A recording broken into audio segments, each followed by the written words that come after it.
तेरी, मेरे जीवन के हर पल में मसीह।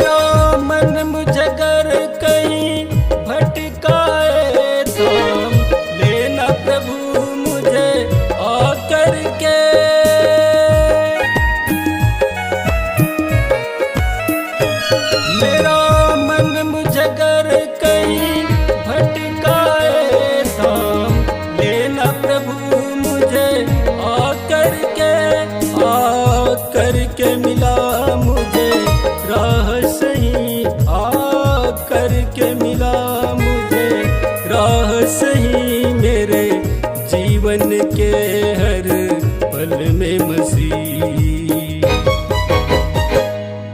स्तुति हो महिमा हो तेरी, मेरे जीवन के हर पल में मसीह। महिमा हो तेरी, मेरे जीवन के हर पल में मसीह।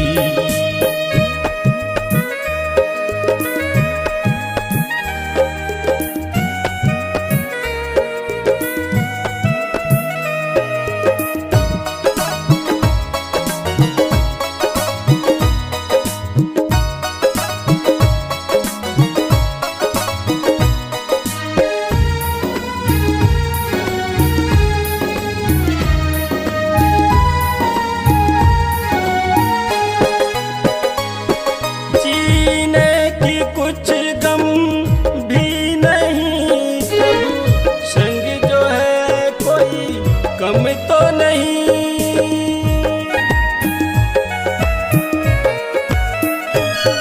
जीने की कुछ गम भी नहीं प्रभु, संग जो है कोई कम तो नहीं।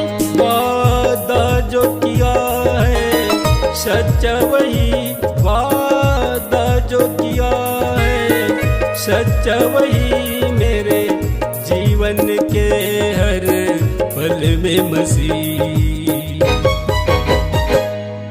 स्तुति हो महिमा हो तेरी, मेरे जीवन के हर पल में मसीह। स्तुति हो महिमा हो तेरी, मेरे जीवन के हर पल में मसीह।